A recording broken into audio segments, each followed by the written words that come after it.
Donc, c'est une bonne question. D'où est-ce que ça vient, ces relations logiques? En fait, c'est parce que au tout début, quand le bouddhisme s'est instauré en Inde, alors bien sûr, le Bouddha lui-même a discuté avec des non-bouddhistes, mais il n'a pas nécessairement fait des débats. En fait, il en a certainement fait, mais il y a eu aussi les disciples du Bouddha qui ont essayé d'instaurer le bouddhisme pour s'installer dans la tradition hindoue, parce qu'il y a eu les Neyayika, les Mimamsaka, dans les traditions non bouddhistes, qui avaient déjà, eux, des catégories de logique assez poussées. Ouais, si on regarde par exemple le Vedalya Prakarana, par exemple, d'Arya Nagarjuna, déjà au deuxième siècle, déjà il parle de ces catégories de débat. Il parle de ce qu'est un objet de cognition valide, il parle de réfutation, de négation, etc. Et donc en critiquant les vues des non-bouddhistes qui, eux, considèrent que le sujet, le prédicat, la raison, etc., les syllogismes existent de manière inhérente. Et donc lui, il dit non, ça n'existe pas de manière inhérente. Ouais. Il y a aussi le Vigraha Vyavartani, par exemple, la réfutation des objections de Arya Nagarjuna, dans lequel il parle de ces choses-là aussi. Et il y a eu même, je crois, l'une des premières traductions en anglais de ce texte-là. Ça s'appelait Nagarjuna's Refutation of Logic. Et donc, certains ont peut-être cru que Arya Nagarjuna réfutait la logique. Pas du tout, il réfute une logique inhérente. Ouais. Donc, c'est ça qui est intéressant. Mais en effet, ça existait déjà chez les non-bouddhistes. Et les bouddhistes ont formulé aussi leurs propres raisons, etc. Mais d'une manière un peu différente. Ouais. Donc ça vient de là, et ces comparaisons entre les phénomènes, il faudrait vérifier dans les textes. Est-ce que c'était Chapa Chökyi Sangye qui, lui, en parlait déjà? Parce que son texte tibétain a disparu, hélas. Euh, on retrouve seulement des mentions de son texte dans des contradicteurs, comme par exemple Shakya Chökden, etc., chez les Sakyapa, etc. Mais son texte, lui, son manuel avec, je crois qu'il y avait 17 chapitres, quelque chose comme ça, a disparu, hélas. Mais en effet, il faudrait vérifier si c'est lui d'abord qui a parlé de ces comparaisons logiques. Mais je pense pas. Je pense que ça venait déjà à l'époque, parce que à l'époque, il parlait de contradictions, il parlait de raisons opposées, etc., etc. Ouais, les raisons valides et tout ça. Mais ça a été vraiment officialisé après par ses grands maîtres. Ouais, Hmm. ouais, c'est à peu près une réponse un peu vague. Et j'ai pas Ouais, de date précise. à un moment, j'ai imaginé que ça pouvait être en lien avec le texte du Sutra du Lotus, tu sais, sur la Ouais. définition. Le Sutra du Lotus blanc, le Sutra du Lotus blanc. Alors, là où on parle je dis peut-être une bêtise, mais là où on parle de la définition de la forme du sans forme, etc. Ouais. Tu vois? Euh, Euh, ok, donc faudrait vérifier. Faudrait vérifier dans ce sutra qui est assez long d'ailleurs. Faudrait vérifier. Ouais. En tout cas, ce qu'il faut voir, c'est que oui, déjà dans l'Abhidharma, le Bouddha en parle déjà, hein, de la hmm, forme, du sans forme, etc. Parce que quand le Bouddha est parti, l'été qui a suivi, il y a eu le premier concile. Il y a eu le premier concile, les maîtres, les disciples du Bouddha se sont posé la question, qu'a dit le Bouddha pendant 45 ans? Et donc il y a eu trois grands maîtres qui ont redonné les enseignements. Et donc il y a eu bien sûr l'Abhidharma qui a été redonné. hmm. Donc dans l'Abhidharma, il y a ces mentions, les cinq agrégats, c'est quoi la forme, c'est quoi la sensation, c'est quoi l'identification, etc., etc. Ouais, donc ça vient déjà du Bouddha lui-même. Mais après, en effet, cette structure du débat, elle Hmm. existait déjà, bien sûr, chez les non-bouddhistes, et c'est ensuite, ça a été plus comment dire, formalisé, ouais, par les maîtres de la logique bouddhiste. Ouais. Moi, Mm. ce qui me manque beaucoup dans ces comparaisons logiques et tout ça, c'est l'application pratique à une méditation analytique, par exemple. Oui, oui. C'est que pour le moment, on n'en voit que, comme tu disais, ben voilà, les instruments du menuisier. Mais Mm. c'est vrai qu'à un moment, je crois qu'on aurait besoin de temps en temps d'avoir une application pratique dans une méditation analytique de ces différentes catégorisations Oui, de relations des événements. oui, exactement. C'est que, en effet, on devrait avoir toujours cette perspective d'appliquer ce qu'on étudie là, connaître l'esprit, les débats le vendredi soir, etc., pour la méditation analytique. D'ailleurs, quand on débat, c'est une méditation analytique, mais avec un opposant, un antagoniste. Ouais. Quand on débat avec soi-même, on débat contre notre ignorance. Ouais, Voilà. c'est-à-dire que on se pose la question, on dit qui suis-je moi qui suis assis sur le coussin, comment est-ce que j'ai l'impression d'exister? Donc après, ça dépend dans quelle école on se place, mais si en général, quand on médite sur la vacuité, etc., c'est plutôt prasangika. Donc on se dit comment est-ce que j'ai l'impression d'exister? J'ai l'impression d'exister de manière inhérente, surtout si quelqu'un venait s'engouffrer dans la pièce en me disant mais qu'est-ce que tu fais là? Tu devrais aller bosser, faire quelque chose d'utile pour le monde. Et là, je commencerai à sentir la mayonnaise qui monte. Et là, je me dirais, OK, comment semble exister mon moi? Et donc, ce moi, est-ce qu'il est un avec les agrégats ou est-ce qu'il est différent des agrégats? Et donc, si on comprend déjà dans la dialectique ce que veulent dire un et différent, là, ça va nous aider énormément. Mais ça, Parce c'est que, l'exemple qu'on donne toujours, si tu veux. Donc ça, l'exemple au niveau du moi inhérent ou pas des agrégats, est-ce que je suis mon doigt, mon pied, machin, tout ça, ça va. Mais dans d'autres modes de méditation que sur l'inhérence du moi, est-ce qu'il y a oui, d'autres applications qu'on pourrait tenter de, voilà, juste oui, d'aborder pour voir un peu comment on peut. Parce que oui. celle-là, on l'a bien travaillée, enfin. Oui, vous l'avez bien travaillé pendant le Basic Programme en Le particulier. 1 est différent. Non, mais le 1 est différent, on Oui, l'a. exactement. Un est différent, mais il y a aussi d'autres applications dans tout le Lamrim. Ouais, c'est ce que dit Horton Namkapel, l'un des disciples de la Tsongkhapa, dans son Lojong Yemeweser, les rayons de soleil du Lojong. Il dit tous les points du Lamrim, sauf quand on médite Shamatha. Parce que Shamatha, on essaye d'être focalisé en un point, il n'y a pas besoin nécessairement d'analyser. Tous les autres points du Lamrim sont des objets de méditation analytique. Donc, comment est-ce qu'on fait, par exemple, pour la précieuse existence humaine? Pour la Voilà. précieuse existence humaine, Utilise on se... des Ouais, outils dans ces méditations analytiques. Voilà. exactement. Par exemple, on se dit, OK, je ne vois pas les renaissances. Est-ce que le fait de ne pas voir quelque chose, est-ce que ça prouve que ça n'existe pas? Mm. Non. Par exemple. Ouais, c'est l'une des raisons valides de non-observation qui sera utilisée dans ce cas-là. Voilà, mais le fait que ça prouve pas que ça n'existe pas ne prouve pas que ça existe. Alors, en effet, on ne peut pas dire, OK, le fait que je ne trouve pas la présence des renaissances ne prouve. Ah, il y a un écho chez quelqu'un. Ah, oui. Ah. Alors, je vais essayer de bloquer Jeannette. cette caméra. C'est Jeannette. Oui, j'ai coupé le micro de utilisateur. Peut-être que Jeannette, tu as deux sorties micro. C'est pour ça que j'en ai coupé une. OK.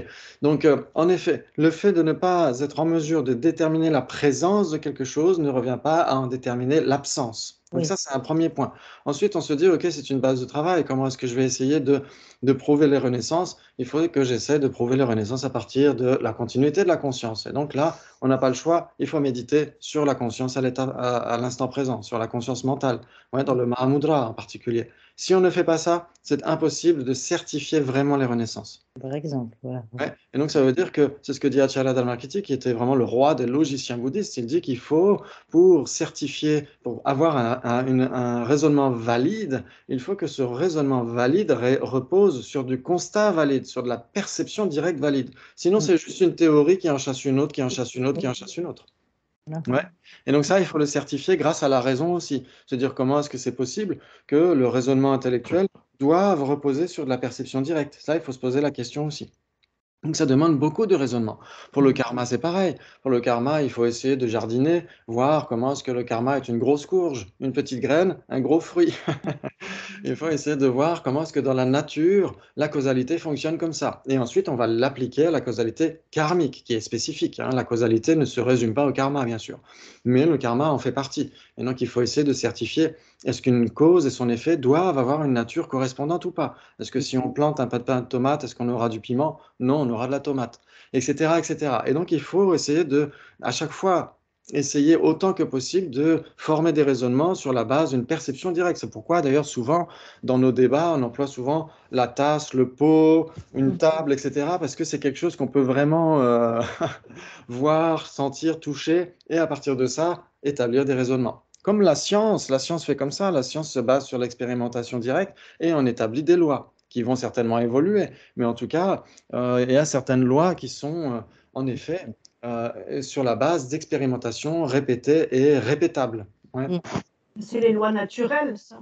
Oui, exactement, tout à fait. Donc c'est intéressant parce qu'il faut garder ce questionnement que vous avez de, à chaque fois, voir quelle est l'application. C'est vrai que moi, souvent, j'ai fait ça dans les premiers cours que je donnais sur ces trucs-là, il y a longtemps, au Salève.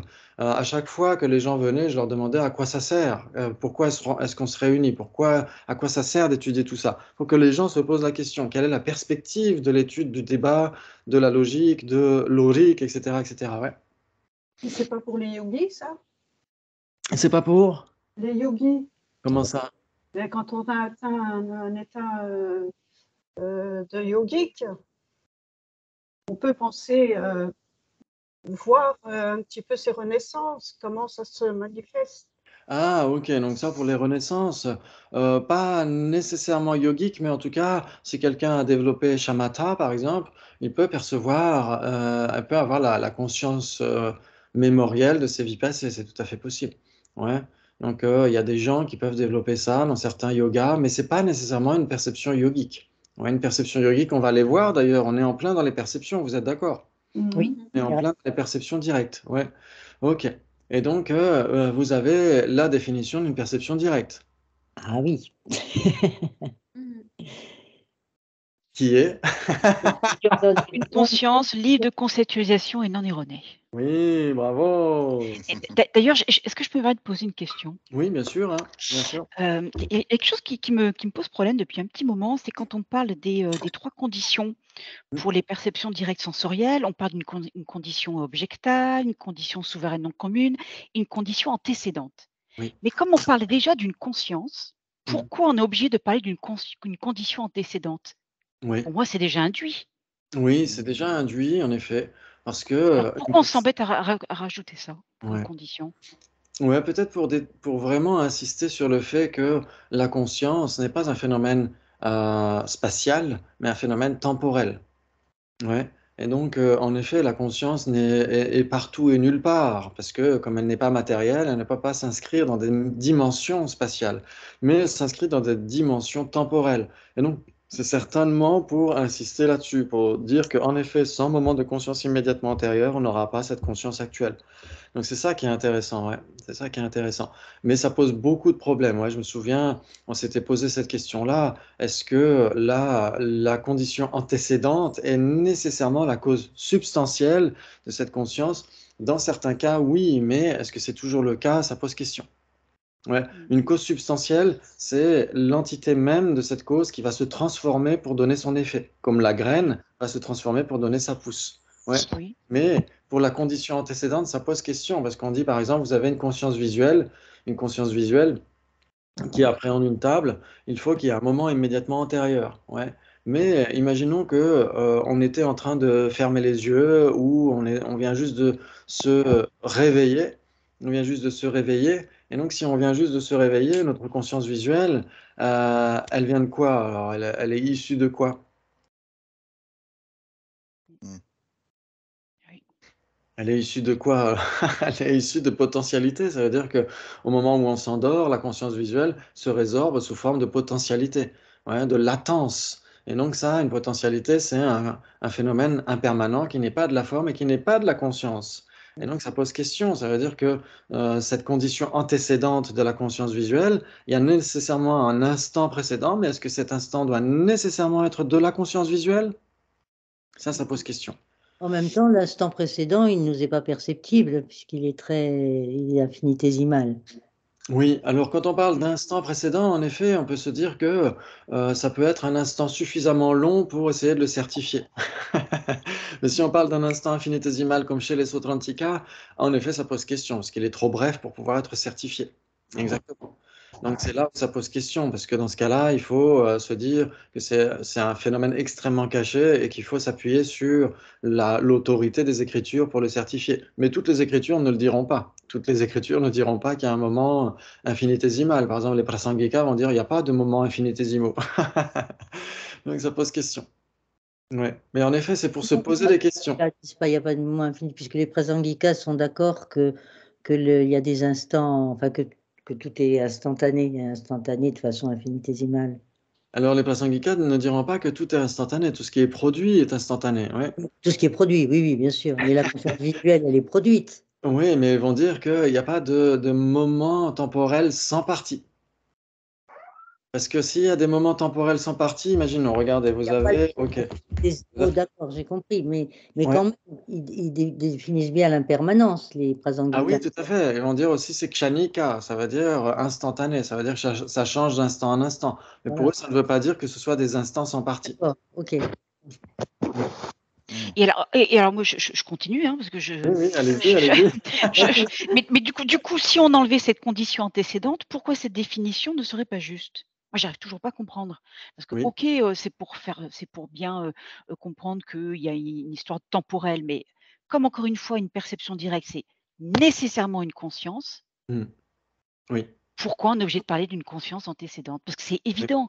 C'est évident, et parfois c'est pour éviter c'est pour contrecarrer des objections possibles. Par exemple, là, on va voir la Ah, d'accord. définition. Si on regarde dans la définition donnée par Jean-Paul Sampel, ouais, le texte que la Poitiers commande, dans Connaître l'esprit, lui, il donne la définition d'une cognition valide directe comme étant une cognition libre de conceptualisation et non erronée, Non erroné, oui. nouvelle et infaillible. Ouais. Si c'est une cognition libre de conceptualisation et qu'elle est infaillible, elle doit être non erronée. Et pourtant, lui, il garde non erronée. C'est redondant. Oui. Et donc, ça veut dire que dans certains cas, certaines définitions insistent un petit peu sur un certain aspect pour contrecarrer certaines vues fausses qui diraient, ah bah si, on peut trouver des cognitions valides directes qui pourraient être erronées. Bah non, chez les autres antiquats, pas du tout. Et donc c'est pourquoi chez Jean-Paul dit cognition libre de conceptualisation et non erronée, nouvelle et infaillible, alors que Yonzin, pour le bout de choc, dit juste cognition libre de conceptualisation, nouvelle et infaillible. Il rajoute pas non erronée. Parce que si elle est non conceptuelle et qu'elle est infaillible, elle doit de toute façon être non erronée. Ouais, mais en effet, certaines définitions rajoutent un point pour insister peut-être un peu plus lourdement sur un aspect très important de ce phénomène. C'est peut-être pour ça. Ok. Nous, on avait posé la question à Vener Geshe-Gensen pendant le Basic Programme, quand on étudiait justement le Dura, et parfois certaines définitions insistent en rajoutant quelque chose. Et donc, en effet, il avait répondu que c'était parce que certaines définitions pouvaient prêter le flanc à certains doutes. Et donc, pour trancher ces doutes, on rajoute ce point-là, qui normalement est déjà induit, comme tu disais, dans la définition. Ok. Ouais. Merci. Et c'est intéressant de se poser ces questions-là, ouais, tout à fait. Tout à fait. C'est super, bravo, bravo. Et donc, Sabine m'avait demandé de rajouter une question sur les perceptions mentales directes, mais comme elle n'est pas là, peut-être que ce sera pour ce soir, pour le débat, il faudra vérifier. Ouais. Mm. Oui, Gabi? Juste avant, oui, est-ce qu'on peut revenir sur ces phénomènes temporels sans partie, c'est ça que tu disais? Oui, exactement, des instants, Les instants. ouais, des instants de conscience ou des instants de temps, donc des instants temporels sans partie. Ça, c'est D'accord, intéressant. Oui, vas-y. mais du coup, comment on définit un instant précédent de conscience si les instants temporels n'ont pas de partie? Ouais, ouais, c'est une bonne question. Merci de l'avoir posée. C'est que, en fait, ça vient déjà de l'Abhidharma. Pour l'Abhidharma, on s'appuie avant tout chez les Vaibhashika. Ouais, et donc, dans la tradition indo-tibétaine, on dira qu'il y a 18 sous-écoles des Vaibhashika, et nous, on étudie les Vaibhashika selon le Mula Sarvastivada. Ouais, parce que quand on a les vœux monastiques en particulier, ces vœux monastiques sont donnés dans la tradition Mula Sarvastivada. Et donc, les Tibétains étudient l'Abhidharma selon cette sous-école de l'Abhidharma du Vaibhashika. Ça ne veut pas dire que tous les Vaibhashika diront la même chose, mais en tout cas, tel qu'on l'étudie chez les Indo-Tibétains, on dira que pour les Vaibhashika, on doit trouver, à chaque fois, de toute façon, pour les écoles, on doit trouver ce qui est une vérité ultime, ce qui est vraiment là, ce qui est la réalité pure et dure. Ouais, donc les Vaibhashika vont dire quoi? Que les vérités ultimes doivent résister à l'analyse. Mm. Ouais, ils vont dire que les constituants infinitésimaux de la matière, du temps, de la conscience, donc de l'univers, doivent résister à l'analyse. Et donc ça veut dire que on découpe en morceaux jusqu'à trouver nécessairement quelque chose. Si Mhm. on n'arrive pas à trouver quelque chose, quand on le découpe en morceaux, ça reste une vérité conventionnelle, ça reste du fabriqué, ça reste du made in China. Et donc, c'est un petit peu comme ça qu'il faut le voir. Ouais, par exemple, c'est ce que dit Acharya Vasubandhu. Il dit, comment est-ce qu'il dit? Ah, j'ai oublié la première partie de la strophe, mais en tout cas, elle dit qu'en effet, quand quelque chose peut être scindé et quand cette chose ne peut plus être certifiée par la conscience, quand elle est coupée en morceaux ou divisée par l'analyse, quand elle ne peut plus être trouvée, c'est une vérité conventionnelle. Et donc, Acharya va souvent dire, va dire comme un pot ou comme de l'eau, etc. Ouais, quand la chom dans l'Oishen, celle n'a delo minjuba, c'est ce qu'il dit ouais, dans l'Abhidharma Kosha. Il dit quand quelque chose est divisé en parties et que l'esprit ne peut plus s'y engager, dans ce cas-là, c'est une vérité conventionnelle. Ouais, et donc tout le reste est une vérité ultime. Donc ça veut dire que les Vaibhashika cherchent les constituants minimalistes de l'univers. Et donc ils vont dire la matière, il faut la diviser, la trancher en petites parties, et au bout d'un moment, on trouve quand même quelque chose de matériel, des particules infinitésimales. Et comme elles résistent à l'analyse, ce sont des vérités ultimes. Et pour le temps, c'est pareil. On va diviser le temps avec un hachoir, et ce hachoir va diviser, diviser, diviser, jusqu'à trouver encore du temps. Et donc, parce que le temps doit avoir des constituants minimalistes qui résistent à l'analyse. Et donc, ils vont dire que ce sont des instants de temps infinitésimaux dans le sens indivisibles. Parce que s'ils étaient encore divisibles, eh ben, ça voudrait dire que ce sont des vérités conventionnelles. Ça veut dire que là, on ne peut plus les diviser. Ils résistent à l'analyse et donc ils sont des vérités ultimes. Ouais, donc c'est pourquoi chez les Vaibhashika, il y a trois types de vérités ultimes, les particules infinitésimales, les instants temporels infinitésimaux et les phénomènes incomposés. Mm. Ouais, ça veut dire qu'ils résistent à l'analyse. Et tout le J'aime pas reste, oui. Excuse-moi, quand tu dis résiste à l'analyse, c'est-à-dire qu'on a cherché Mm, et on a trouvé. exactement. On a trouvé leur existence. Ouais, il faut trouver pour eux. C'est ça que ça veut dire résister à l'analyse. C'est tout à fait On a- ça. D'accord. Ouais. Ça veut dire que si on ne trouve plus rien, ça veut dire que tout est vérité conventionnelle et rien ne peut être vraiment un constituant basique et minimaliste de la réalité. Et donc pour eux, ils disent, par exemple, ils vont dire la forme, c'est pareil, la forme est une vérité ultime. Pourquoi? Parce que vous allez la diviser, diviser, diviser, diviser. Qu'est-ce que vous trouvez? Toujours de la forme. L'espace incomposé, vous le divisez, divisez, divisez, divisez, vous trouvez encore de l'espace incomposé d'une manière ou d'une autre. Ouais. Et donc ça reste une vérité ultime. Ouais. C'est-à-dire que on ne peut plus, à un moment donné, on ne peut plus le diviser. C'est indivisible. Autant pour la conscience, pour la forme, la matière, on comprend. Oui. Autant pour la forme, on comprend, mais pour la conscience, trouver des instants de conscience, je ne sais pas comment. Oui. Oui, ça pose question parce que forcément, nous, on a tellement l'habitude d'avoir notre joker d'Arya Nagarjuna qui se pose la question. Il se dit, imaginons, ok, par exemple, vous avez 3 grains d'un mala, par exemple, vous avez 3 grains d'un mala, et donc le grain du milieu, c'est le présent. Ouais, le grain du milieu, c'est le présent, c'est l'instant présent. Le grain d'avant, c'est l'instant passé, le grain d'après, c'est l'instant futur. Ok, si le grain présent n'a pas de partie, qu'est-ce qui empêche le grain d'avant et le grain d'après de se toucher? Et donc, il n'y a plus de temps dans ce cas-là. Ouais, les Prasangika diront ça. Les Prasangika diront, si vous dites qu'un instant de temps n'a pas au moins un début, un milieu et une fin, eh ben, ça veut dire que le début et la fin se touchent, voire même l'instant d'avant et l'instant d'après se touchent, et même occupent le même espace, ils sont eux-mêmes sans partie. Donc il n'y a plus de temps. Ouais. Donc bien sûr que les Prasangika sont toujours ici dans une recherche conventionnelle. Ouais, ils ne sont pas dans une recherche ultime, sinon les Vaibhashika leur diraient oui, mais vous êtes en train de dépasser la recherche conventionnelle, vous êtes dans l'ultime. Dans l'ultime, il n'y a ni temps, ni passé, ni présent, ni futur. Ça, on est d'accord. Mais ici, cette recherche est une recherche simplement conventionnelle. Si un instant de temps n'avait ni début, ni milieu, ni fin, à ce moment-là, il n'y a plus de temps. Ouais, donc c'est pourquoi ici, ça pose question pour les Prasangika. Ouais, parce que pour eux, il n'y a pas il y a rien qui puisse être indivisible. On peut encore le diviser, le diviser, le diviser. Ouais. Et pour les Prasangika, en plus, même si quelque chose devait être indivisible ou être incomposé, dans ce cas-là, par exemple, la vacuité, c'est l'incomposé, etc. Mais elle a des divisions. Il y a la vacuité des produits, des non-produits, de l'extérieur, de l'intérieur, il y a la vacuité de la vacuité, etc. Donc on peut diviser la vacuité de toute façon. Ouais, on peut diviser la vacuité en parties. Ok. Pourquoi la vacuité de la vacuité? Parce qu'on pourrait parfois on pourrait comprendre la production dépendante ou l'existence dépendante comme étant simplement une production dépendante. Ça veut dire que seuls les impermanents dépendent de causes et de conditions, on est d'accord? Les permanents ne dépendent pas de causes et de conditions. Et donc, on aurait tendance à penser que les permanents, vu qu'ils ne dépendent pas de causes et conditions, eh ben, ils ne dépendent de rien. Et donc, ils ont une existence absolue. Ils dépendent de Ouais. Et pourtant, ils n'ont pas d'existence absolue, ils ont une existence dépendante, ils dépendent de leur partie constituante. Et la vacuité, elle dépend des phénomènes dont elle est la nature ultime. C'est-à-dire que la vacuité de la tasse, que devient-elle quand la tasse se casse?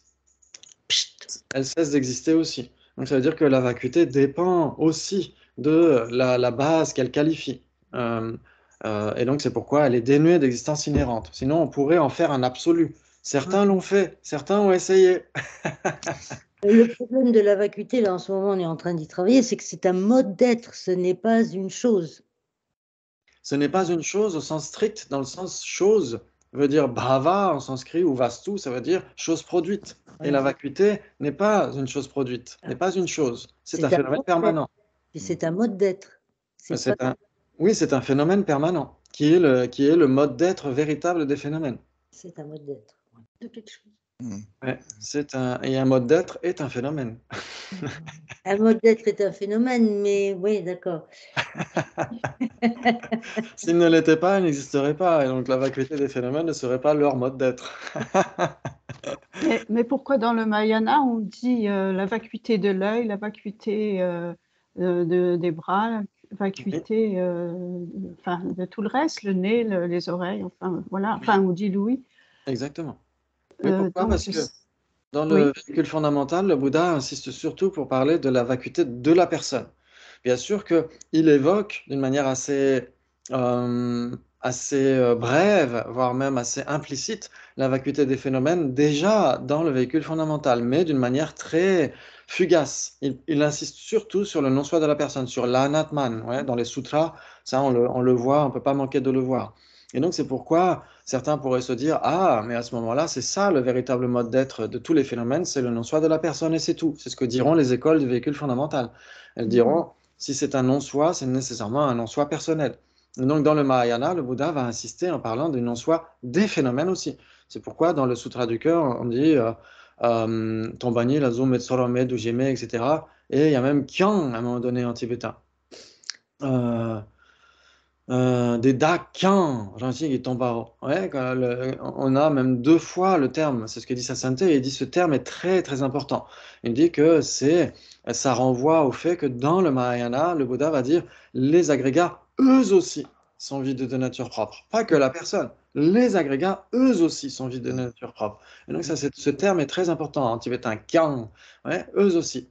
Et donc, ça veut dire que le Bouddha en a déjà parlé d'une manière assez en filigrane dans le véhicule fondamental, mais dans le Mahayana, il va insister là-dessus. C'est ce que dit la Tsongkhapa dans le Gong Parapsel, dans le commentaire au Madhyamakavatara d'Acharya Chandrakirti. Il dit que ce n'est pas redondant, les enseignements mahayanistes ne sont pas redondants. Pourquoi? Parce que dans ces enseignements, le Bouddha insiste surtout sur le non-soi des phénomènes, alors qu'il ne le faisait pas nécessairement dans le véhicule fondamental. Ouais.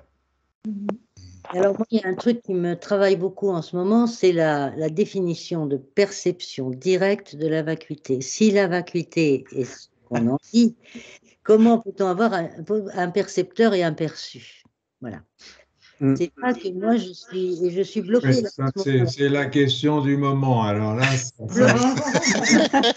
ça doit être animé à la maison en ce moment. Oui, c'est ça. La garde du matin au soir, parce que comment peut-on avoir un percepteur et un perçu si on est un dans la non-dualité et donc dans la vacuité, dans la dépendance? Comment peut-on définir ça comme ça, en dehors évidemment de l'inférence mais comment peut-on dire s'il y a une perception directe? Voilà, oui, c'est la conscience de la conscience. Ça, c'est un problème. Oui. C'est l'instant d'après, non?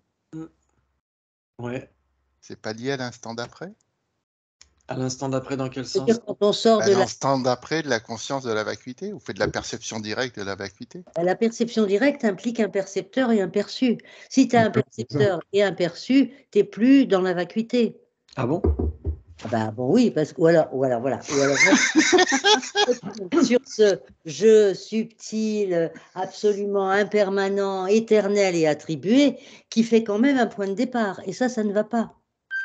Oui, ce qu'il faut essayer de voir, ok, c'est que pour le Mahayana de Sutra, le voile cognitif, ce qui empêche l'éveil omniscient, c'est on pourrait dire pour nature ou pour fonction, on pourrait dire, de considérer de manière spontanée que les deux vérités sont duelles, ouais, sont duelles ou séparées, etc. Ça veut dire quoi? Ça veut dire que tant qu'on n'est pas un Bouddha, il est impossible de percevoir directement la vacuité et les vérités conventionnelles. Donc les deux vérités en même temps. Il n'y a qu'un Bouddha qui peut percevoir les deux, percevoir directement. On n'est pas en train de parler de la conception, hein, mais percevoir directement les deux vérités ultimes et conventionnelles. Il n'y a qu'un Bouddha qui est capable de faire cela parce qu'il a éliminé le voile cognitif. Ouais. Ça veut dire qu'un Arya, quel qu'il soit, un Arya qui est dans le véhicule fondamental ou un Arya Bodhisattva, quand il est en perception directe d'une vérité conventionnelle, la vérité ultime ne lui apparaît pas. Et quand il perçoit une vérité ultime, une vacuité, les vérités conventionnelles ne lui apparaissent pas. Mais Donc comment ça veut il peut dire que... percevoir une Oui, vacuité, bon sang? et Pour non, percevoir une vacuité, il faut un percepteur et un perçu, et que oui, la c'est tout à vacuité, fait le c'est cas. tout sauf la dualité. Oui, c'est tout à fait le cas. Ça veut dire que, en effet, dans la perception directe de la vacuité, les vérités conventionnelles n'apparaissent pas. Perception n'apparaît pas. Je n'apparaît pas. Sujet n'apparaît pas. Objet n'apparaît pas. On pourrait D'accord, même dire vacuité, qui est l'objet d'une perception directe, n'apparaît pas. Parce que tout ça, d'accord. c'est conventionnel. Donc, ça veut dire que c'est une absorption méditative qui, épistémologiquement, ça veut dire au regard de l'expérience, il n'y a pas de vérité conventionnelle, il n'y a qu'une vérité ultime. Est-ce que ça veut dire pour autant que la conscience qui appréhende la vacuité devient une vacuité, devient une avec la vacuité qu'elle appréhende? Non. Parce qu'on Ah, dit qu'il n'y a pas de dualité. Ouais, la dualité n'apparaît pas, les apparences dualistes n'apparaissent pas. Est-ce que le fait qu'il n'y ait pas de dualité veut dire que les choses soient une, que le percepteur et le perçu soient un? Ça veut dire qu'une conscience deviendrait soudainement permanente, deviendrait une vacuité, ou qu'une vacuité deviendrait une conscience. donc C'est ça veut dire que impossible. la conscience ne devient pas une vacuité. Certainement pas, sinon elle deviendrait permanente soudainement. Un phénomène impermanent deviendrait permanent. Donc Et ça veut comment? dire qu'au-delà, dans la vacuité, il existe une conscience. Alors en fait, non, dans la vacuité, comme dit le Sutra du cœur, Tombani, la zo, Metsoro, Meduje, Medujina, Nambajeba, mais dans la vacuité, il n'y a ni forme, ni sensation, ni Alors, identification, ni facteur composé, ni conscience. comment on réunit les deux? C'est mon problème actuel. Ça veut dire, alors attends, calmons-nous. Ça veut dire quoi? Ça veut dire qu'au regard de l'expérience, il n'y a pas de dualité. Ça ne veut pas dire que, en général, ontologiquement, il n'y ait pas cette dualité. Ça veut dire que, imaginons un Bouddha, le Bouddha observe Arya Nagarjuna en train de percevoir directement la vacuité.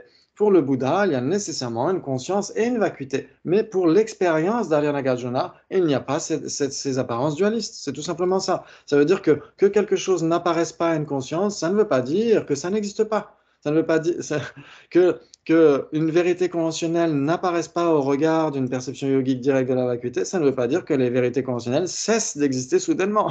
C'est tout simplement qu'elles n'entrent plus dans le champ de perception. C'est ça que ça veut dire. Quand on éteint, par exemple, il fait nuit, on éteint la lumière et on est totalement dans le noir. Que je ne perçoive plus ma table en face de moi, est-ce que ça veut dire qu'elle n'existe pas pour autant? Non, ça veut dire que je n'ai plus la capacité de l'appréhender. Dans la réalisation directe de la vacuité, il n'y a que la vacuité qui se manifeste, même pas le sujet lui-même. Le sujet n'est même pas appréhendé. Mais ça ne veut pas dire que ce sujet cesse d'exister. C'est juste qu'il n'est pas appréhendé parce que c'est une vérité conventionnelle. D'accord. C'est à creuser ça. Oui. Ouais, il y a l'aspect épistémologique et l'aspect ontologique, ouais, la façon dont les choses existent et comment est-ce que c'est perçu. Voilà, l'aspect ontologique n'est pas pris en compte dans l'histoire de perception directe de la vacuité. On ne prend en truc que l'aspect épistémologique. Exactement. Chez les Gelugpa, parce que attention, chez les Nyingmapa, Moi, ça me suffit d'être chez les Gelugpa. chez les Nyingmapa, par exemple, ou chez Dolpopa, chez Rav Gansen, chez les Jolongpa, etc., eux, Ils ils ont vont la prendre ce point de vue-là, ce point de vue yogique. Ils vont dire, puisque dans la vacuité, il n'y a pas de vérité conventionnelle, ça veut dire les vérités conventionnelles sont des objets d'abandon. Oui. Mais ça, c'est autre chose. Chez les Gelugpa, ça, c'est impossible. Oui, d'accord. Non, là, je commence à à ouvrir le quart d'un œil, oui. Est-ce Bravo, que ça a à bravo. voir quelque chose là, quand on parle de vacuité, le continuum de conscience? Oui, comment ça? Le continuum de conscience qui ne cesse jamais. Ah Oui, ben, ce pétard de petit jeu là, subtil, impermanent, éternel, attribué, de toute façon, il est là. il est là. De toute Oui, façon, on ne voilà. peut rien faire pour l'enlever parce que Il est là, si donc on, il si on, si on l'enlevait, on serait nihiliste. Si on enlève quelque chose qui existe conventionnellement, on serait nihiliste. Mmh. On ne serait plus dans la voie médiane. Donc il est là, mais en fait, il n'est pas perçu dans la perception directe de la vacuité. Exactement. Pourquoi? Parce que ce n'est pas une vérité ultime. Il n'y a que les vérités ultimes qui sont appréhendées dans la réalisation Bon, yogique les directe borgnes, d'une. la vérité ultime, enfin les borgnes, la perception directe, elle a qu'un œil, quoi. Pour Alors, un en être effet, normal. Pour le mec qui n'est pas Bouddha. ah oui, tout à fait. C'est pourquoi seul un Bouddha a les deux yeux ouverts, voire même les trois. Après, il faut, voilà, il faut y aller pour croire au Bouddha. Enfin, au Bouddha, voilà, pas au Bouddha Il faut- historique, mais au Bouddha, au Dharmakaya, quoi. Exactement. Il faut se dire qu'en effet, est-ce que le fait de ne pas percevoir une vérité conventionnelle, est-ce que ça veut dire que cette vérité conventionnelle n'existe pas? Ça voudrait dire, d'un autre sens, on pourrait dire, le fait pour nous de ne pas percevoir directement la vérité ultime, ben, ça voudrait dire qu'elle n'existe pas. La vacuité n'existe pas parce qu'on ne l'aperçoit pas. Et donc, ce n'est pas correct. Ça veut dire que pour notre Oui, perception au niveau épistémologique, en effet, c'est le contraire de la vacuité qui apparaît. C'est une apparence d'existence inhérente qui nous apparaît. Donc, c'est même pas la vacuité qui nous apparaît, c'est son opposé d'une certaine manière. C'est pas son opposé, mais c'est l'apparence d'existence inhérente qui nous apparaît. Ouais. À notre perception, à nous, quand on perçoit les vérités conventionnelles, on n'a pas le choix. Ça ne veut pas dire que la vacuité, c'est d'exister pour autant. C'est juste qu'elle oui. n'entre pas dans notre champ de perception. Sauf que le fait de ne pas être perçu, certes, ne prouve pas la non-existence, mais ne prouve pas non plus l'existence. Exactement, ça veut dire on est obligé de raisonner, se dire, OK, une table semble exister de manière inhérente. Est-ce que si c'était le cas, si elle existait de manière inhérente, quelles seraient les conséquences à l'absurde? Il faut. Et donc, on raisonne. C'est pourquoi on a besoin de raisonner et de faire des débats. Donc, voilà, si on prenait le truc, si la vérité conventionnelle n'existe pas, en ce sens qu'elle n'est pas perçue au moment de l'absorption méditative, est-ce que ça prouve qu'elle n'existe pas ou est-ce que ça prouve qu'elle existe? Enfin, voilà. Exactement. Voilà. Et c'est là qu'il faut raisonner à ce niveau-là. Et Oui, là, très emmerdant ce truc, parce que exactement. C'est pourquoi certains ont fait de la vacuité un absolu. Parce qu'ils se sont dit, au moment de la réalisation directe de la vacuité, il n'y a que la vacuité qui apparaît et les vérités conventionnelles, non. C'est-à-dire que la vacuité se suffit à elle-même. Elle n'a pas besoin des phénomènes dont elle est la nature. oui, c'est ça, oui, c'est ça le truc, oui, oui, oui. Et ce n'est pas vrai. C'est nécessairement la vacuité de l'existence inhérente de quelque chose. Ce n'est pas une vacuité qui flotte dans l'espace comme ça, qui se suffit à elle-même, qui subsiste toute seule sans rien d'autre. C'est toujours la vacuité de l'existence inhérente d'une personne, d'un phénomène, d'autre chose. Ouais. Sauf que Quand ces tu dis autres. certains, Oui. pardon, quand tu dis certains ont fait ça, tu parles des Chittamatra? Alors, oui, les Chittamatra ont tendance en effet à considérer que C'est la la nature parfaitement établie, ouais, parmi les trois natures, a une existence véritable. Mhm. Ouais, parce que pour les Chittamatra, il y a une existence véritable, des natures dépendantes et des natures parfaitement établies. Et donc, la nature parfaitement établie, c'est la vacuité. Ouais, c'est la vacuité pour eux. C'est une façon de parler de la vacuité. En tout cas, ils vont dire que, imaginons, ok, imaginons que mon thé se trouve dans ma tasse. Vous êtes d'accord? Mon thé ne se trouve pas à l'extérieur de ma tasse. Mon thé se trouve dans ma tasse. Si j'imaginais que mon thé était à l'extérieur de la tasse, ce serait une erreur. Ouais, et donc ça veut dire que le thé est dénué d'existence extérieure à ma tasse. Ouais, il est dans ma tasse, donc il n'est pas à l'extérieur. Donc la véritable nature de mon thé, c'est de ne pas être à l'extérieur de ma tasse. C'est ça sa véritable nature. Et donc cette véritable nature a une existence véritable.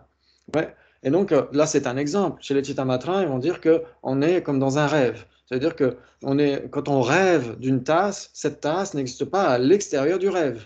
Vous êtes d'accord? Elle est dans mon rêve. Si j'imaginais que cette tasse existait à l'extérieur du rêve, ce serait une erreur. Donc la tasse est dénuée d'existence extérieure à mon rêve. Donc sa vacuité d'existence extérieure à mon rêve, c'est sa véritable nature, c'est sa vacuité, et cette vacuité a une existence véritable.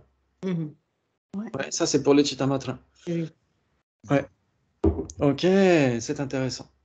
Donc en effet, c'est pourquoi ça mérite de comprendre un petit peu ces écoles, c'est pourquoi ça mérite d'abord d'asseoir notre compréhension chez le Sautrantika.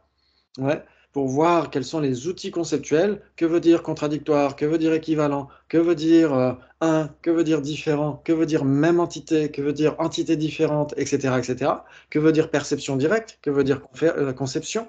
Et donc ça, tous ces outils-là nous serviront énormément pour la suite de nos études, quand on va étudier les écoles philosophiques, quand on va étudier la voie médiane, etc., etc., ouais. J'avais encore une question. Moi aussi. Oui, oui. En fait, pour revenir à ce qu'on avait dit il y a déjà un moment, c'était les instants très très courts ou de la matière qui est divisée en tout petits morceaux. Finalement, on arrive à quelque chose de hyper statique.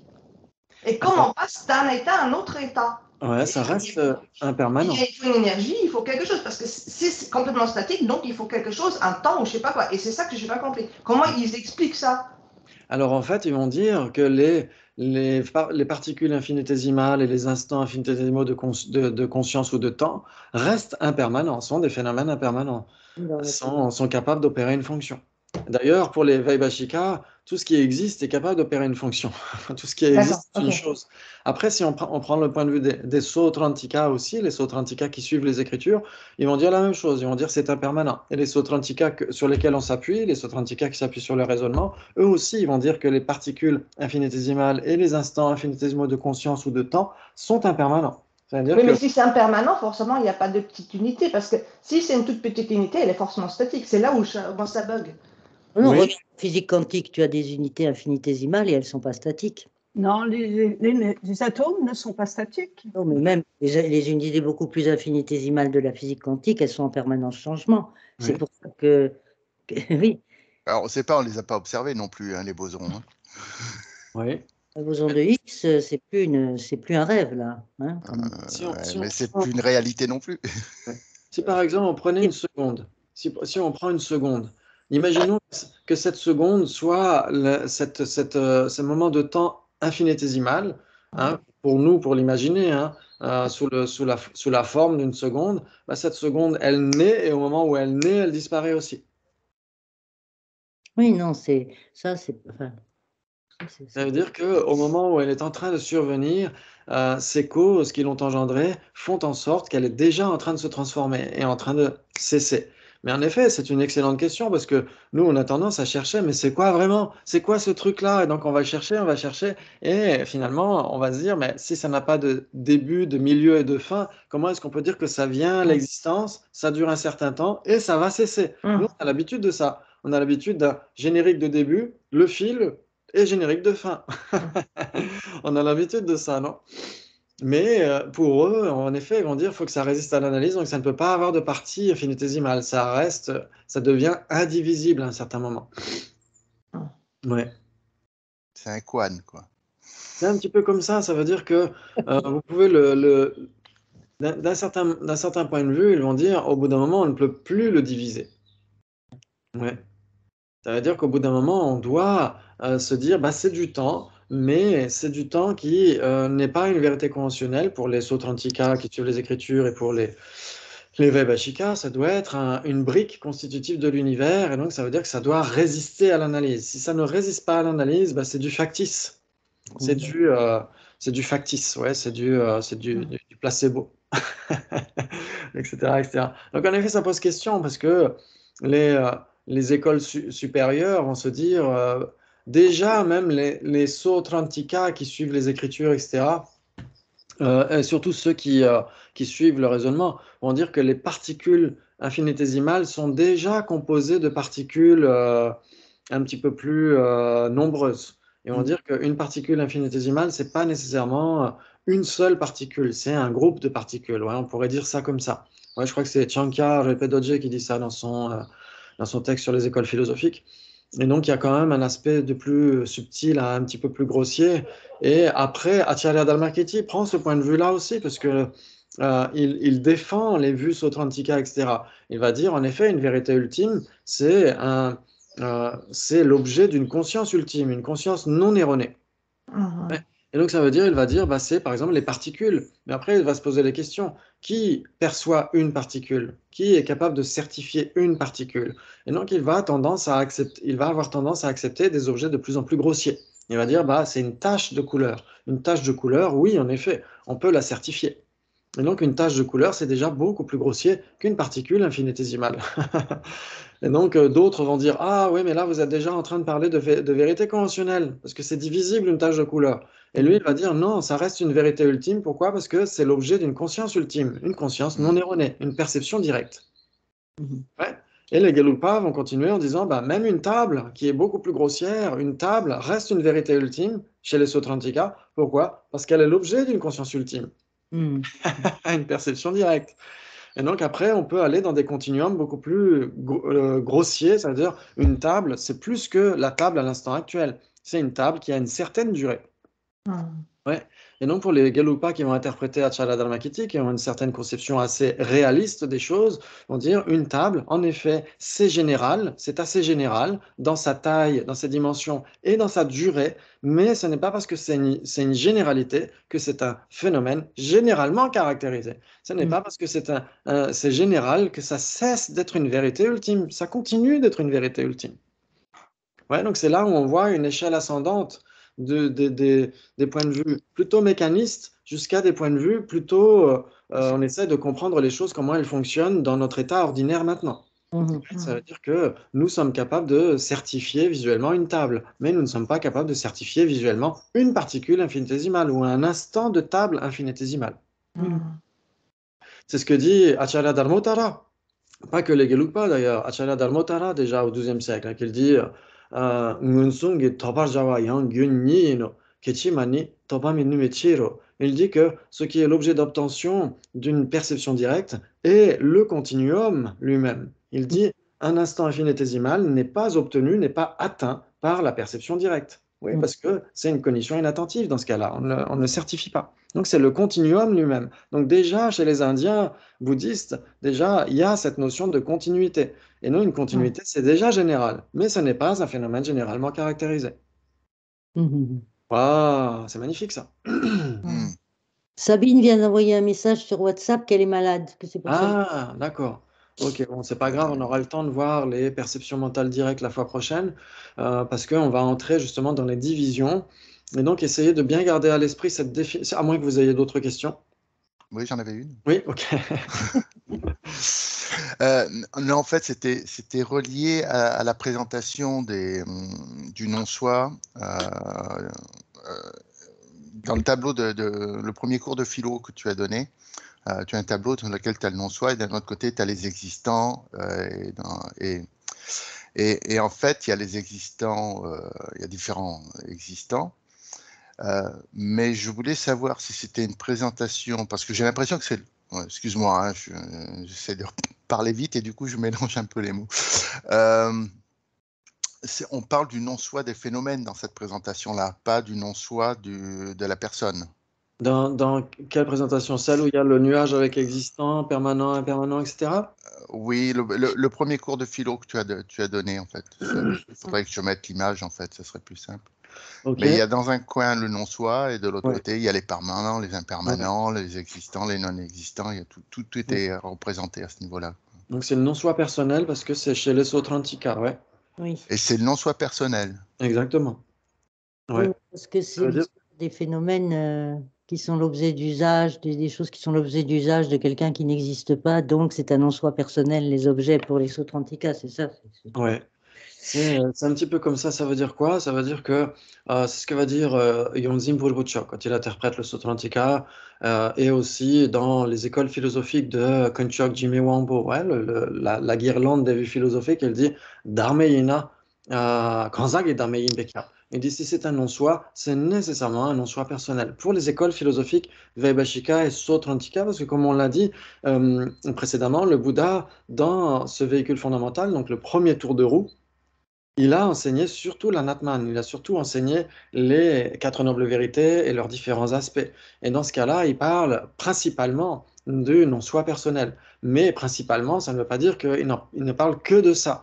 Mais les écoles Vaibhashika et Sautrantika, qui se sont instaurées sur la base de ce premier tour de roue du Bouddha, prennent ça pour argent comptant. Ils se disent, bah, il n'y a que le non-soi de la personne. Ouais.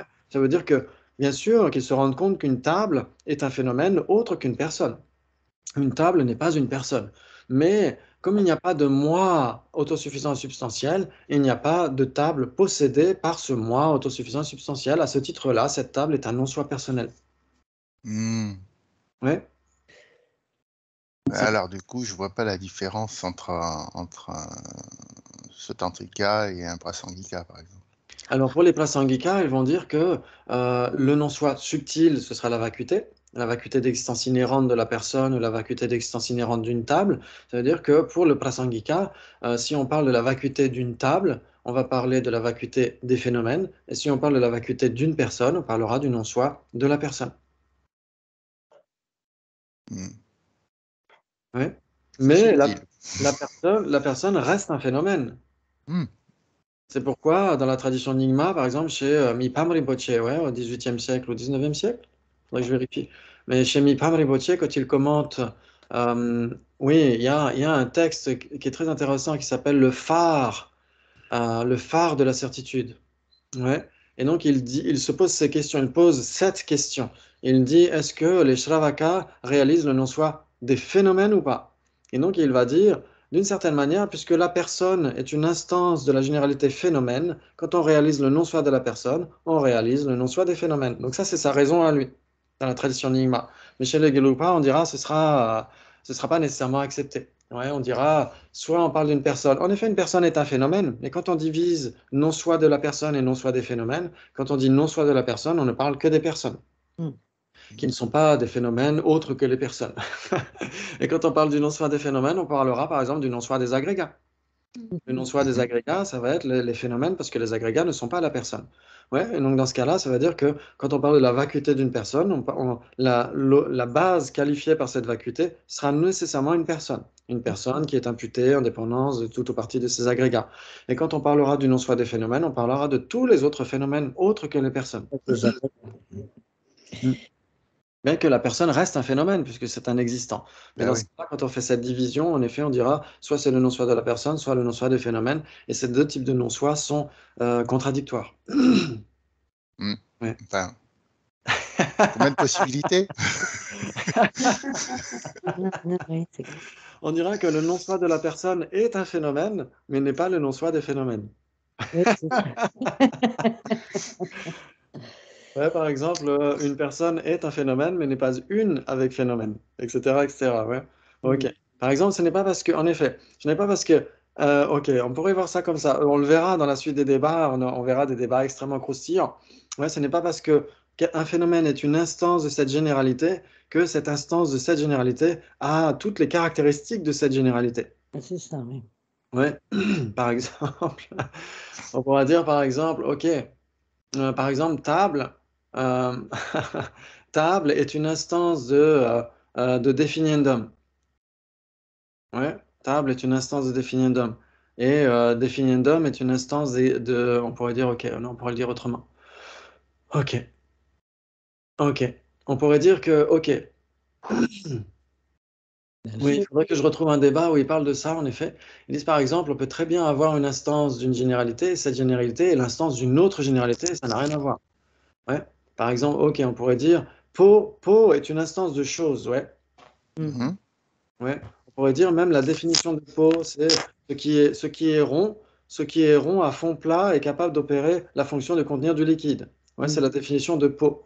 Ouais, ce qui est rond à fond plat, capable d'opérer la fonction de contenir du liquide, est une instance de chose. On est d'accord? Ouais, chose est une instance de definiendum. Ça ne veut pas dire que rond à fond plat, capable d'opérer la fonction de contenir du liquide, est une instance de definiendum. C'est une instance de définition. Oui. Si.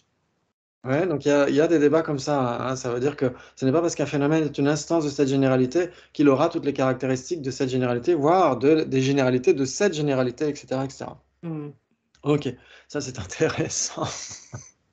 C'est-à-dire, par exemple, on pourrait dire table est une instance d'existant, existant est permanent. Ça ne veut pas dire que table soit permanente. On pourrait le formuler comme ça. Ouais. Ok. Ok, donc ça veut dire que personne est une instance de phénomène, ça ne veut pas dire que le non-soi de la personne soit une instance du non-soi des phénomènes. Oui. Ok. Ouais.